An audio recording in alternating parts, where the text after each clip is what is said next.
Hello everybody and welcome back to Garibaldi Red, a Nottingham Forest podcast. I'm Max Hayes, your host, and as Forest calm down after a big few days and a big week after beating Liverpool at Anfield for the first time in 55 years. Never going to get bored of saying that, are we?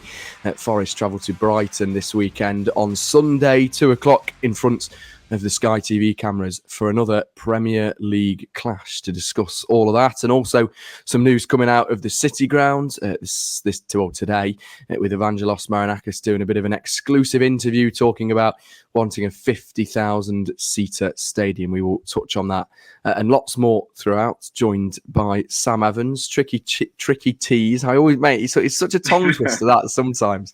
How are you, Sam? Good to have you back on the podcast, mate, and just, I suppose, have you calmed down after Liverpool, because I'm still on the high of it all. Yeah, I'm all good, thanks, mate. It's fantastic. I don't think I have calmed down, to be honest. I think I've watched every single bit of media from out of that game, all the podcasts telling us how amazing we were, and it's been fantastic, really, and hopefully we can continue it this weekend at Brighton. Yeah, definitely, mate, definitely. Have you done any t-shirts yet of kind of Callum Hudson-Odoi's celebration? There is one that I'm hoping to release very soon. I think I was up last night, just kind of got lost in it doing it last night, and I've got a good idea. So hopefully people will see that soon, because he definitely deserves one, doesn't he? Yes, he certainly does. I might have to get one myself, mate. Right, I suppose let's start actually, Sam, just kind of touching on the Liverpool game, because as you mentioned there, so many of the podcasts and national media talking about Forest this week. I watched the Liverpool Inter Milan game and it was great. I was kind of waiting for the reference of Forest beating Liverpool, and it came 30 seconds into the commentary, and that was nice to see. But do you think that was, Sam, in a way, a bit of a statement victory, and it showed the rest of the Premier League and the rest of the footballing world in a way that Forest are here to be an established Premier League side now? The change of a lot of people's tunes is quite comical after just 4 games. I think we were touted by most pundits and podcasts to be one of those struggling at the bottom, and I think all of us Forest fans deep down knew that the recruitment this summer had been a lot better than it had been, and I think that the squad now that we've got is so much better, so much stronger. So I think a lot of us were quietly a bit more confident than a lot of people were giving us credit for. And it's funny now after that game, seeing all the people change their minds and think, oh, Forest are an established Premier League team now. Look at them, they're doing so well. So it's funny. It's funny how things can turn around in football, but we've got to build on it. We've got to use it. We can't just rest on it and accept that's one win. If we go to Brighton and don't get a result, it kind of puts a bit of a dampener on it a little bit. But just got to keep the momentum going. Let's start on Brighton, actually, before we kind of touch on the Evangelos Marinakis stuff and everything like that. I will say, as we are recording this, it is a Friday morning. So Nuno's press conference is this afternoon, which Sarah will be in attendance for. And, if any injuries come about, that obviously me and Sam probably won't know and can't predict. So if anything does bite us, then you know why. Let's touch on the game, Sam. And obviously it's a difficult game. Brighton, and I always say it, Brighton are a side that I think a lot of newly promoted clubs, certainly Forest and even the 3 that have come up this year, will always look at and almost aspire to be like, and hopefully build to be a Brighton one day that have really become a solid side in the Premier League and pushing towards Europe now and attracting great players and certainly great managers throughout their time. So, it's going to be a difficult game this, Sam, but you've just got to hope, I suppose, the confidence from Liverpool, the players can bring it in. Yes, we're away from home, but there's no reason why Forest can't simply go out there and do what they did against Liverpool. Easier said than done, much easier said than done. Yeah, well, we are 4 from 4 in our last Premier League away games. So, I mean, who'd have thought that when we first got promoted, and we couldn't even score a goal, could we, when we went away? We've won our last 4 Premier League away games. So there's why can't we do it again? Brighton is a really tough place to go. I mean, I've been to the Amex for the last 2 seasons, where I think the first season we drew 0-0 after just parking the bus, and then last season we were pretty poor and lost. But they're a very good team. They've got their own identity now, haven't they? They've got their own style of playing, which is that possession-based football, and they're going to want to prove a point after not getting all 3 points against Ipswich. But I think they're obviously a very good team in terms of the wide players they've got. They've got Matoma and that Minter that I think we were obviously linked with as well, and they are a threat, like genuine threat. But I had a look at their game against Ipswich, and one person, I think, to be honest, I think the way we'll set up for the game, I think we'll set up very similar to Liverpool. I think we'll pack that midfield with those sort of that five centre mid formation. Bit of an odd one when I first saw it, but absolute genius from Nuno. And I think we'll do something similar because the way Brighton play is going to be similar to Liverpool. They're going to want a lot of the ball, and I think we've just got to kind of suffocate them a little bit in that midfield. And one player that I've highlighted for Brighton really is, I think that somewhere we could get some joy is their left back. I think he's Jack Hinchelwood. I think it is. He's a young 19-year-old. I think he's normally a centre mid by trade, but he's been playing left back for Brighton, and he loves going forward. And obviously, when they're on the front foot, it's great. But one of the chances that Ipswich got, I think they hit Liam Delap hit the post from it.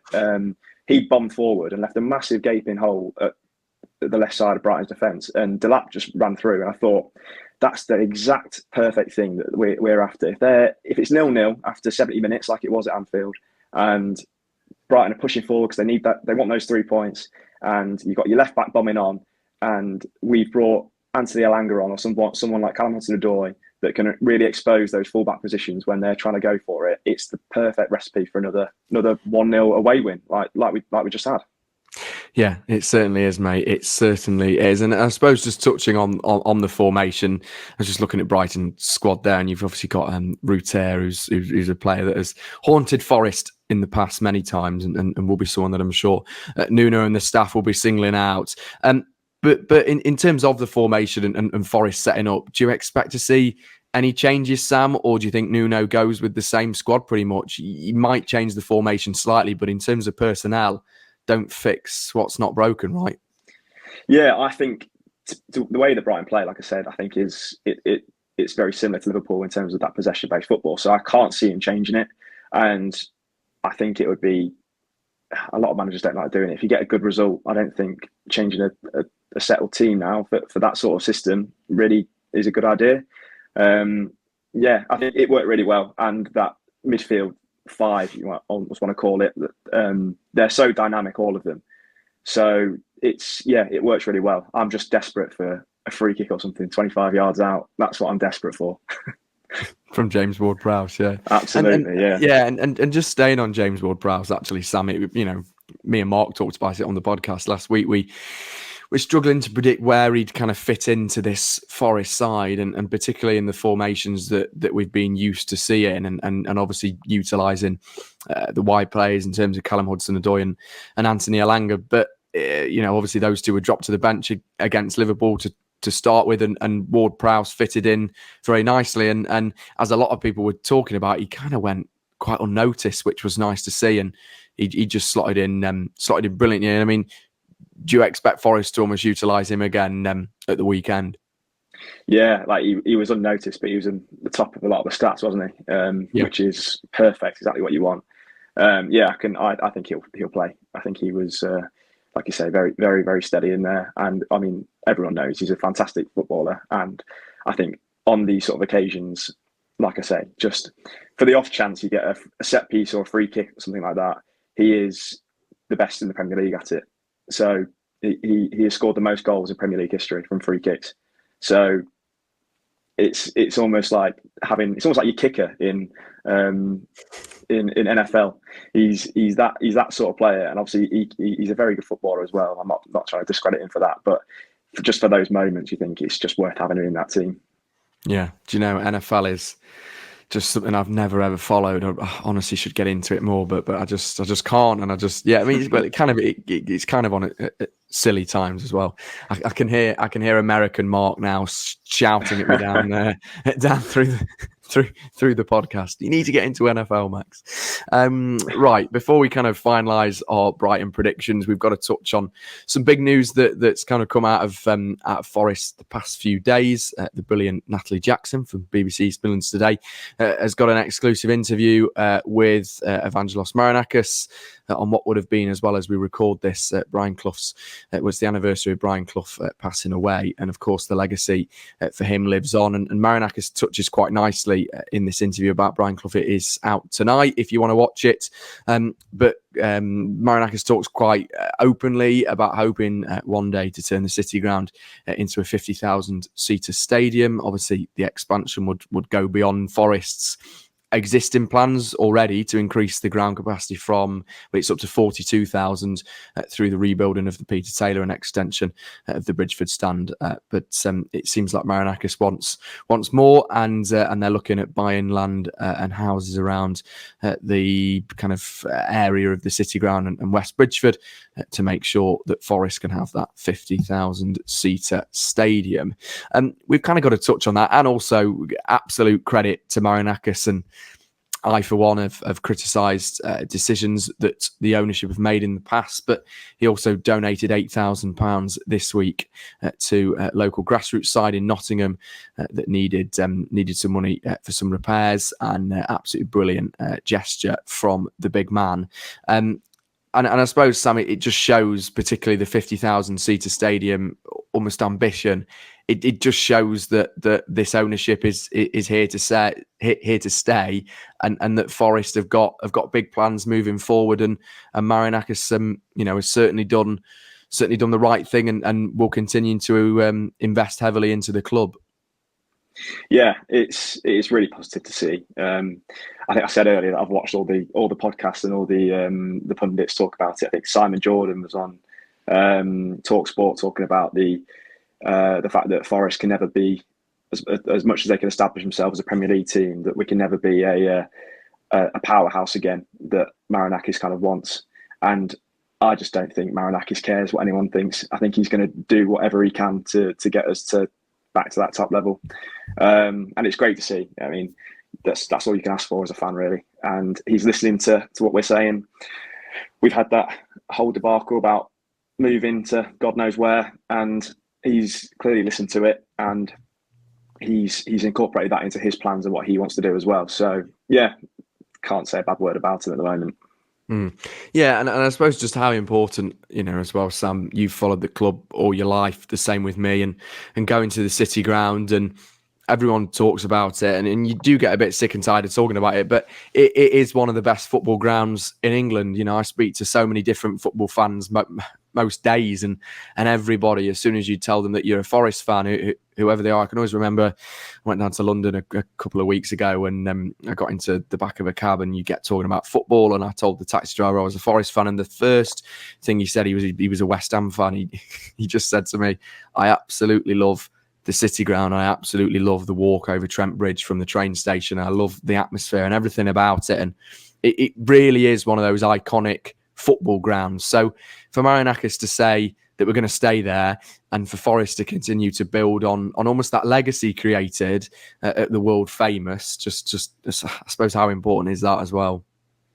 Yeah, it's the most unique place to watch football. It's all of our homes. Like I say, we've grown up with it. Our generation of fans, we've grown up with it as it is. And while it'd be great to increase it, I think increasing the capacity only works if we're still there. I've been to many industrial estate stadiums, like the likes of Pride Park, for example. Just going to throw that one out there. That it's in the middle of nowhere, and it's there's no soul to the place, and this place just absolutely oozes soul and history. And yeah, I'm just so glad that he's seeing that and listening to the fans. Yeah, I agree. I live not far from the Etihad now, and often walk and run round there, and it's the same. At least Old Trafford's got a little bit of history to it, even though it's fallen down in parts, and just the Etihad is very similar to Derby. So it's nice for our football club to have a proper football stadium. Right, just before we go, we've got to kind of finally touch, Sam, because you're going to be there on Sunday in the away ends. What you're hoping for? I mean, what's your look like following Forest away from home, actually, Sam? Shall I even ask you that? Yeah, it's not great, I'll be honest. I've been to quite a few since we've been promoted, and I've not seen many wins, I'll be honest. So I've not. How many wins have you seen? That'd be a big fat 0, I think. Jeez, right, okay. So yeah, I think the last away game that I went to that I saw Forest win was Millwall in the Championship when Lewis Grabban bundled that ball in. Granted, I can't get to all the away games, but yeah, it's been a long time. I think the one at Tottenham was where Chris Wood scored in the first half. That was the first goal I'd seen in the Premier League from about, I think it was about 8 or 9 away games. So yeah, that was nice, just seeing a goal. But yeah, it's I'm hoping for a win. We're on the positive mental momentum at the moment. So I'm hoping that we can carry it on, and that away end can be bouncing like it was at Liverpool, and we can all come away from it on Sunday afternoon with smiles on our faces, and when we're all stuck at Falmer train station on the way trying to get back into Brighton, as we always are, because it's an absolute nightmare to get away from that ground. Yeah, I've heard it's an absolute nightmare to get out from I mean, I've never actually been to the Amex, and I won't be there on Sunday, but it just seems to be a nightmare ground. Yeah, and it's not fun when you've just been beat as well, and all the Brighton fans around you are singing. So yeah, hopefully we can change that, and we can win, and it'll be a nicer journey back home. Yeah, could you imagine if Forest win on Sunday? Honestly, just like what this is a European clash now, isn't it? We're fighting for Europe. No, I'm not going to get ahead of myself. It's only 4 games in, but it's nice being that way and not having to look over our shoulder a little bit. I mean, we might have to do it at some point in the season, but let's be positive and let's hope that we can just keep pushing forward. Absolutely, yeah. We're going to go to, what is it, Leverkusen, Copenhagen and Marseille. We're going to spend Thursdays with Super Callum Hudson-Odoi. What a chant. I still can't get that out of my head, honestly. I've been singing it it's fantastic. Every day of the week. It has been great. Well, fingers crossed, Sam, that you break the bad luck. Yeah. If not, mate, we're coming for you. I'm going to mention you on Monday's episode if it all goes wrong. Right, fingers crossed. In fact, Sam, just quickly before we go, give us a prediction.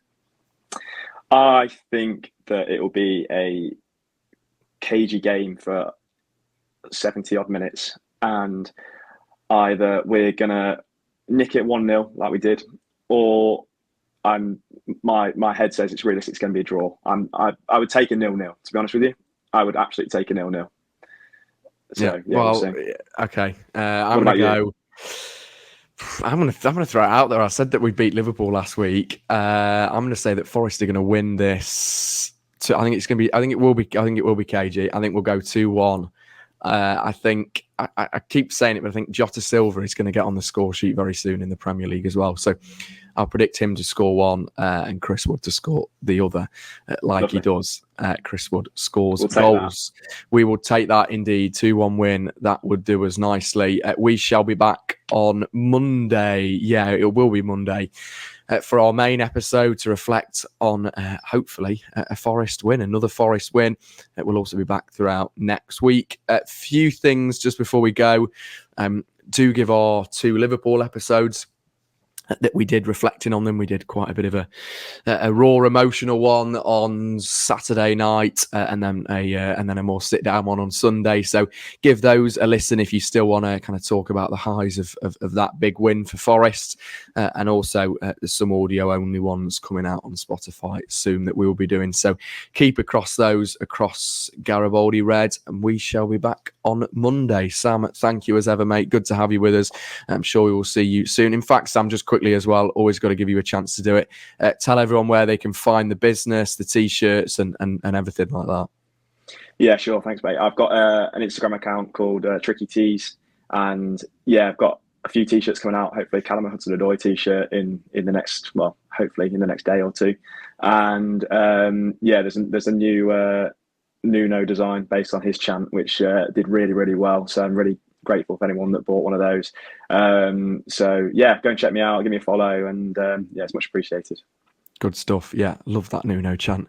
I might actually have to grab one myself, Sam. Yeah, go and check out Tricky Tees. Some great designs, and also nice to see them around Forest with lots of the fans wearing them. It makes a change from wearing football shirts. We all love a classic football shirt, but it's nice to wear something different, isn't it? So be sure to go and check that out, and we will see Sam very soon. Give us a like, share, and subscribe on YouTube and across Spotify and Apple Podcasts. Follow us on there. We will be back Monday from me and Sam. Sam hopes to break his bad luck charm following Forest away from home. Come on, you Reds. We shall see you very soon.